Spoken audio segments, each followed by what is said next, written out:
Melton Mowbray. I thought I recognised the name because Luke. Charlotte is fairly new into the role.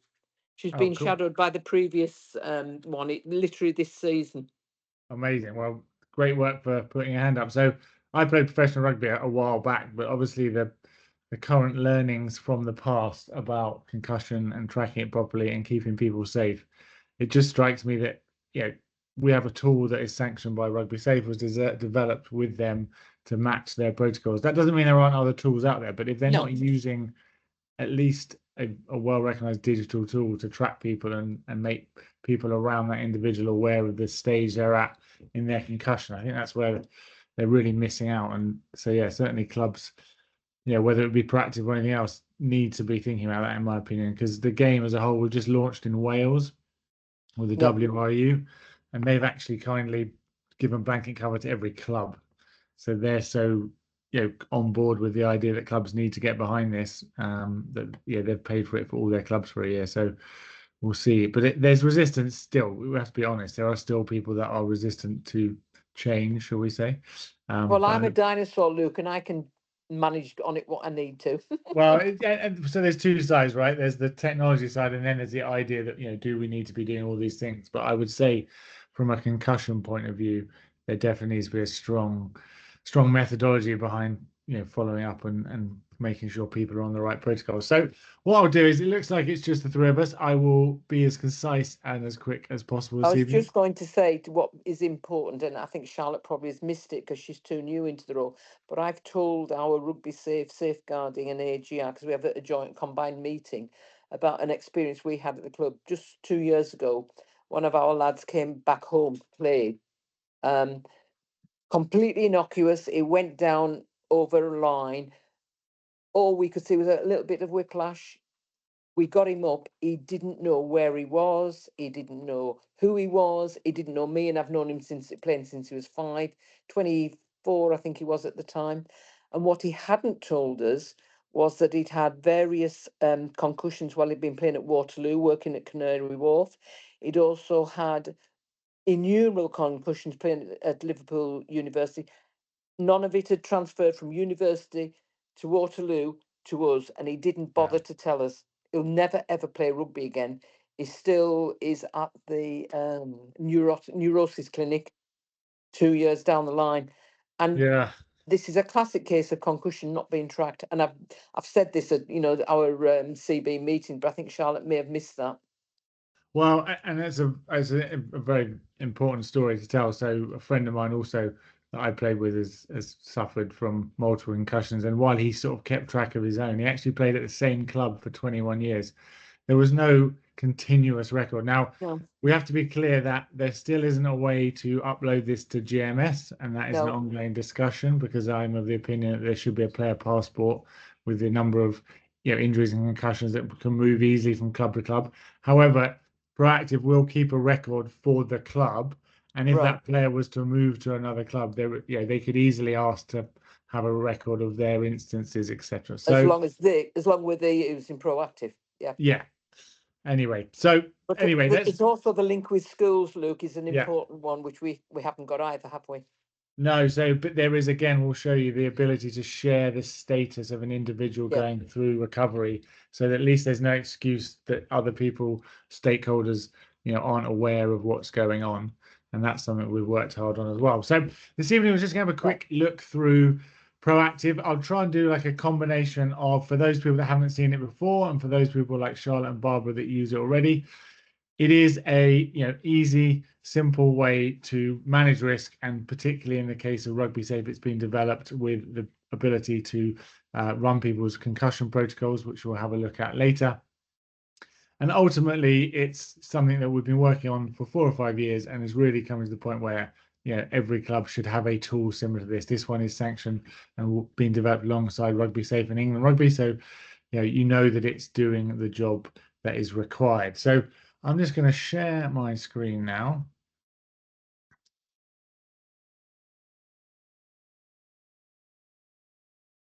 And if you could tell me whether you can see a presentation that says native launch webinar.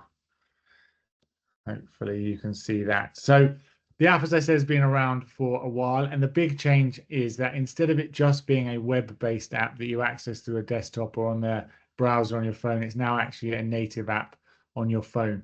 If you're looking at it as a club admin, and we'll talk through that in a minute, then you can still look at it on a desktop and see lots of the functionality.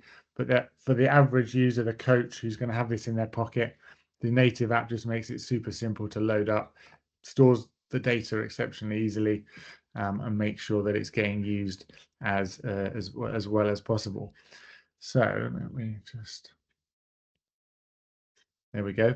So we can see here, we're going to have a look at what we call the cutover, which is our move over to the new desktop and native app version. We're going to have a look at some of the new features, a quick rundown of how to download the app for users that are at that stage. And then we'll have a look at and a run through the actual app itself. So again, this is for people that are using it already. If you're using it on desktop, there's just a slight change from this URL at the top to the one at the bottom. When you get this presentation, you're able to click the link and you can go and do that yourself.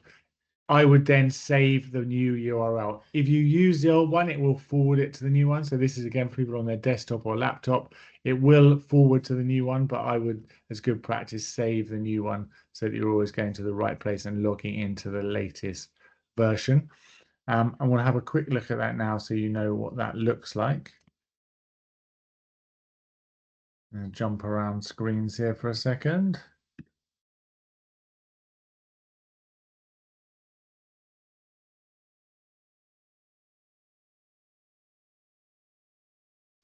So can everyone see what looks like a dashboard or a traffic light system? Barbara, can you see that?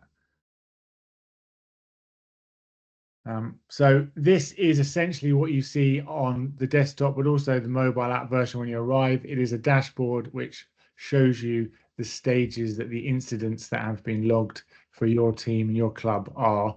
And that's always a really useful place to start because it just prompts you to have a look and check what action is needed, whether that be you're looking for your team or you're looking as the club at a whole. So that's a really useful place to start. And this, you're on the right one. We have this question a lot. This is well worth mentioning for people that are either using it or new to it. It's the light blue and white version that says rugby safe. If it doesn't say rugby safe and it's not this color, we do have a global version, a generic version that's black. So if you're on that app, you are likely, well, definitely in the wrong place. So just keep an eye out for this. And what we'll then do is we're just going to jump out and talk a little bit about the changes that have been made. We'll come back and I'll do a quick demonstration then. So for those that are using it already and those that are looking to use it.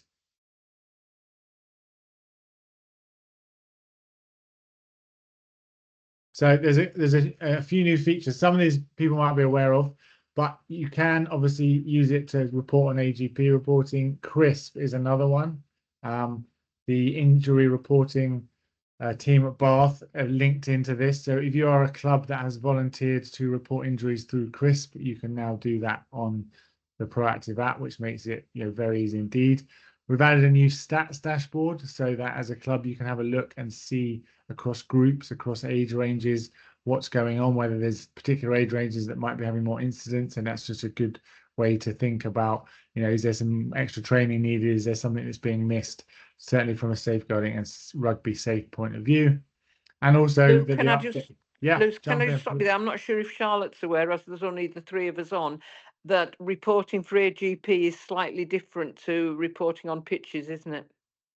Yes, and obviously, hopefully those people that have an AGP will know about that. But if anyone who's watching the recording or has any questions, just let us know if they've got an AGP. And I think, and I don't want to speak out, I think there is some funding as well from the Rugby Safe Central for people that have AGPs because they're very keen to get that information reported.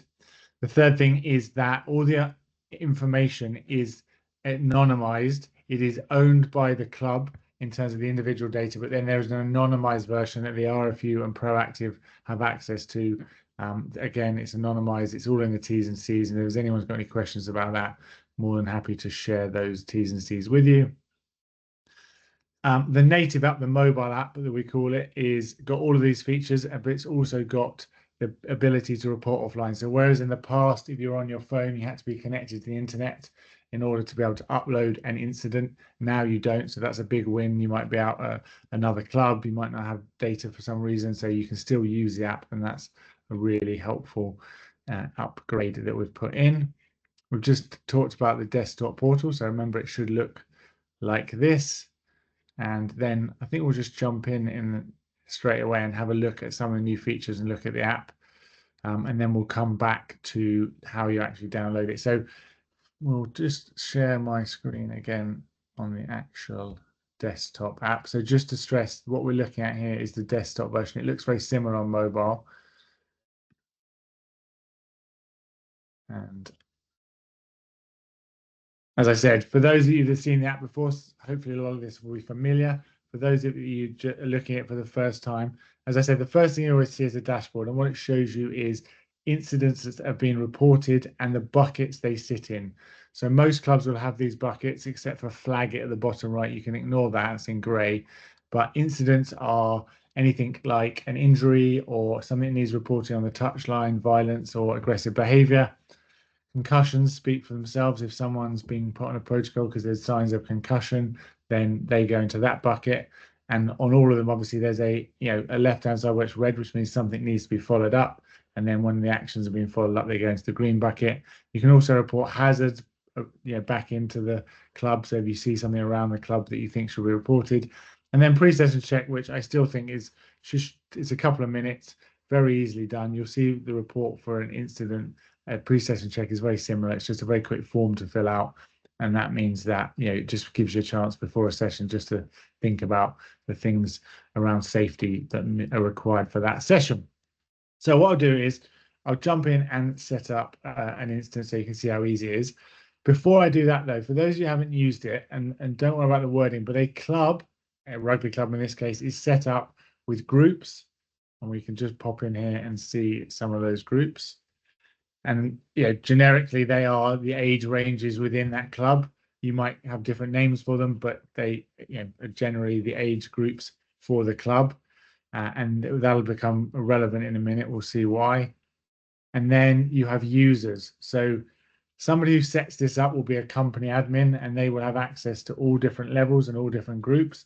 But most people will be added as users. And you can see in this column here, the admin rights column in the middle, that just shows you what level of access the user has. You can add as many users as you like, and what you will do is add them to a group. So if we envisage a club made up of different age groups, you'll probably have a team manager and some coaches. They will then be added to that group, which means they can see the instance in that group. They can add instance to that group, but they won't be able to see everything that goes across the club, which is for safeguarding reasons and also just overwhelm. You don't really want to be getting an email with someone in an age group you're not coaching is reporting something. So just to keep it clean, when you do get into setting this up, just think of it as groups or teams and age groups, and then the volunteers or coaches that are associated with those groups can be put in so they can access the correct level. And we'll see why that's relevant now. So imagine we've done our pre-session check, we're out training or coaching our team, and an incident occurs. It's quite simple. We pop in here and you'll see those modules that we've just seen on the dashboard are all here. So we're going to pick an incident. Now, we're going to do this as if it's a concussion, and this is the best protocol to do that. So you should report it in the app as an incident first. So it will just ask you for the date the event occurred. One question we do get asked is, how far after the event can you put an incident in? With an incident, it's a number of days. With a concussion, you should really be doing it within a couple of days. The app will allow you to add a concussion to an incident within a week. So maybe someone later down the line has symptoms that they didn't have early on, you can. But really, if you notice these things, we should be putting them on the protocol as quickly as possible. What about a reportable injury, Luke? We can come to those, but they can be reported later down the line, and there is a specific module for that. So actually, because the RFU like it very quickly, don't they? They do, yeah. And obviously, again, this comes back to what's best practice and what hopefully people are doing when that occurs. You'll see when you get to the bottom of reporting an incident, that you can actually turn it into a reportable incident, so that that if you are doing it as an incident, it shouldn't be very difficult either now or a day later to turn it into a reportable instance. So we're going to put head injury here. And then it asks you for the type of injury. Well, the incident, well, in this case, it's an injury. And this is where it comes, as I said, to having to have the groups preloaded and the users. So you're going to pick the group that it was, or the team. Now, one thing to stress here, it does not, when we talk about users, they're the people, the coaches that are logged in. It does not keep the information for an individual separate. So every time you go in and create an instance, even if it was the same individual, you'd have to reload their name and age, etc. At the moment, it doesn't store club, teams, players information. Again, we talked earlier about GMS. There is a dream that this ends up linking to GMS, so that not only is their data already preloaded, it'll also be then loaded back up to GMS. But unfortunately, that is not where we're at yet.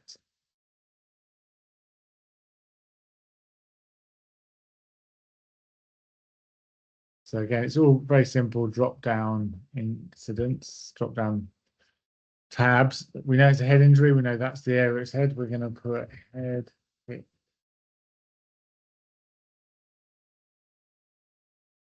Tackle, and we're going to add the injury. You can actually add multiple injuries if unfortunately someone got more than one injury, but we're going to keep it simple here.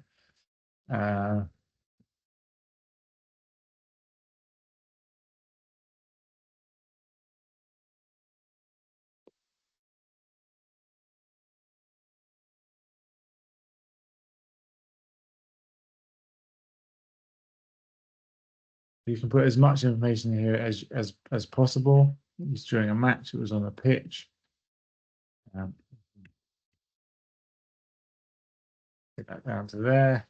And then it's got a series of tick boxes that might need answering. So was first aid administered? We're going to put yes.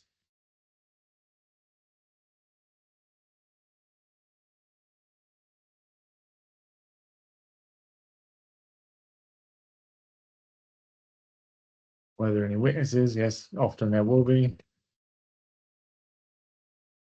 We didn't need medical assistance. And was the guardian informed? Now, I'm going to leave that as no for now. We'll imagine that they weren't there, because you'll see that we can add that in as an action that's needed later. Or we could do, for reducing the risk in the future, we could do some training on falling. And we're going to put in additional notes to tell the parents. So here we can see, here's a précis of the information we've put about that incident. I don't know if anyone's timing it, but it's pretty quick. And here we go, we're going to sign it. Now, before I sign it, it says at the bottom, are follow-up requirement actions required? And yes is the answer, because we need to tell the parents. So we're going to tick that box. We're going to sign it. We're going to acknowledge that we've signed it. The suggested action is telling parents. And you'll see very cleverly, because I put in a head injury, it's going to ask me to turn this into and track the concussion. I'm not going to do it at this point now, and I'll show you why. I'm going to let this create the incident. And if I refresh my screen,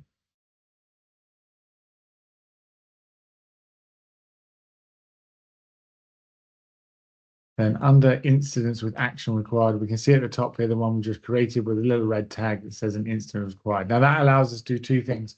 One, it allows us to go back in when we've followed up that incident, which was tell the parents. And now it means when we go into the submit the report, we can have a look here, and we can go to concussion. And immediately here, there's a list of logged instances which are relevant. So we've just seen that one that we've just gone through is there. This just makes this process really simple and clean. It asks you to select the symptoms that the person was demonstrating that made us think that we needed to remove them from play and put them onto the tracker. And this is where we're essentially telling the parents. Now, the reason I said to keep the two things separate is if you create the incident, at that point, it won't email or text the parent. What you don't really want is an incident occur where the parents run there and then get a text message out of the blue telling them that their child's been injured. That's quite unnerving. So the best practice is to create it as an incident without tagging on the concussion tracker, having a word with the guardian or parents. Obviously, if the player's over 18, you can tell them there and then, that's fine. But if you've got to tell the guardian and the parents, then we can do that before sending them information. So we've gone ahead, we've told them what happened, we're telling them we're sending them information. We're going to put in an email address. This is not a real one, don't worry.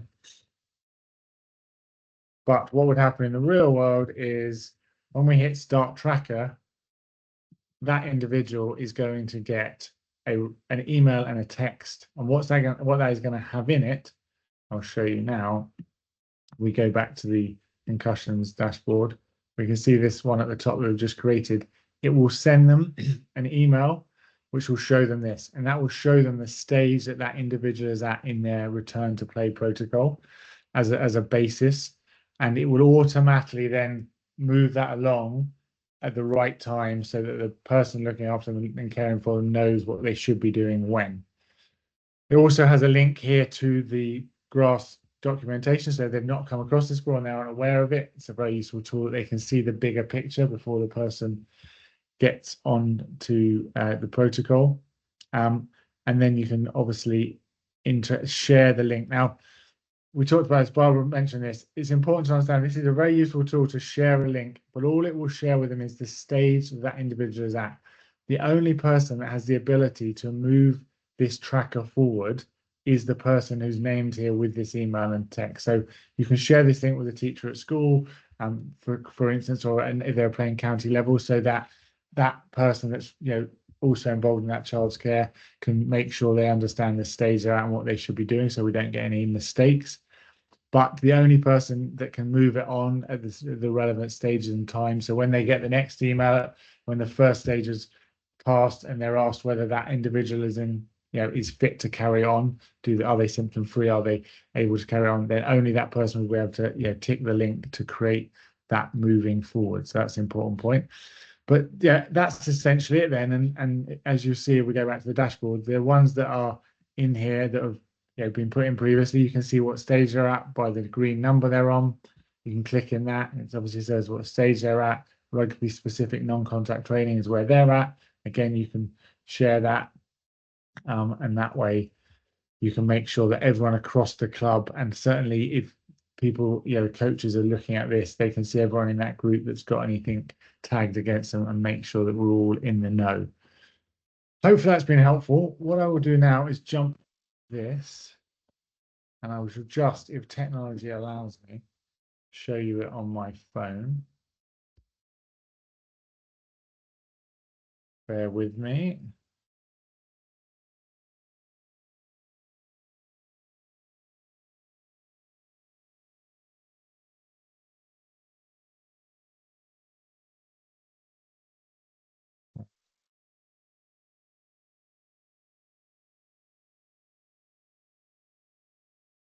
Waiting for it to load up on the computer.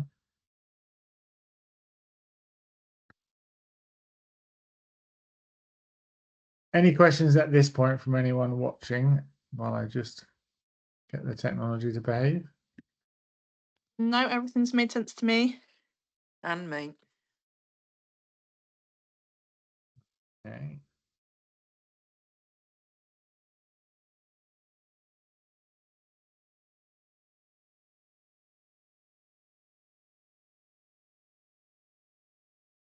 Yeah. All right. So if I share.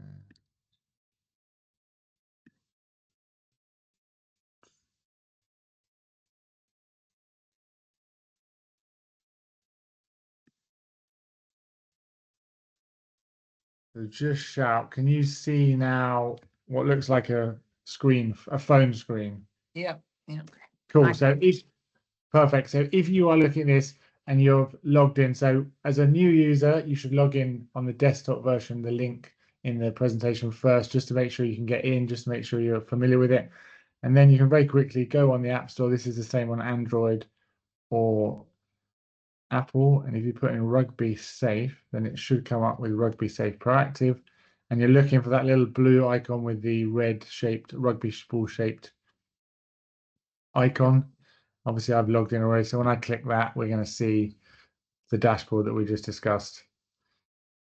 And that's going to then be very simple to use, just like we did with the previous desktop version. We can dive in here. We can see what's going on. We can see all of the different things that we saw before. But as I said, importantly, this when will work like any other app, so that if you're offline, you can still easily report an incident. It'll save it in the app, and then as soon as you go back online, it'll upload it into the system. So hopefully that's just a quick and easy way of showing that it's exactly the same as what you've just learned on the desktop version.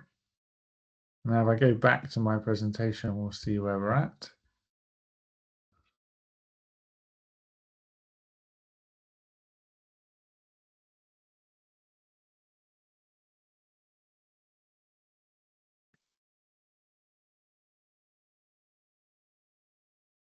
And that is essentially the dashboard and the stats package. So when we look back at the end, if we look back into the actual app, there is a tab now that means you can look into it and you can filter by the whole club, by age group, by date, and you can start to see a little bit of a trend, perhaps. Like I said, some clubs have seen early in the season there's more instances. Maybe that lends itself to a bit more, contact training leading into the matches, because having played a lot myself, it's amazing how much preseason you can do, and the first game still feels like being hit by a bus. So anything anyone can do to solve that. But yeah, whether there's certain times of year or maybe some age groups that it's worth investigating this thing going on. We've just looked at how to find the app in the App Store. We've just had a look around that. And here, like I said, just a few new things that are coming. So there is that 7-day window, which allows people, if there's a concussion or information that comes in after the event that means they need to be added to a concussion tracker, that can now be done. The sign-up process for those clubs, it's now going to be an auto renewal with an opt-out service. So when you renew going forward, it just makes it easy. I know there's some movement between, we've just talked to Charlotte, Rugby Safe Leagues changed, Treasurer's changed. So within the app, if a club has signed up and paid, then it'll renew automatically, but it's an opt-out. It just means that we don't want to have to go around cancelling people's subscriptions if they missed payment or whatever, and so they've still got access to it, and it'll automatically renewed. And then just to be aware, this one for you, Barbara. Yeah. Rugby Safe Rachel now has a corporate level one that she can give you access to. So essentially, Rugby Safe is the club, and she can give you access so that you can have a play around. Not every Rugby Safe lead has a club, or so that you can have a play around and have a look at it. And then from that, she'll be able to see certain levels of information, like we said, anonymized data around what's going on, so that she can. She mentioned that at the last Rugby Safe League catch up. Brilliant, yeah. Okay, cool. Well, I think I've kept everyone long enough. And hopefully that's been helpful for those of you that either haven't seen it before and can get a grasp of how useful that will be in the rugby environment, or if people are using already, just those upgrades and improvements, and there's more of those to come, which we'll tell everyone about as and when through Rachel at Rugby Safe. Just then, as far as the recording goes, we'll leave it there, but I'm going to share the recording through Barbara and obviously the presentation as well. So please reach out. It's got my email on there if you've got any questions, and then we'll have a chat with Barbara about how we can get as many people using it as possible.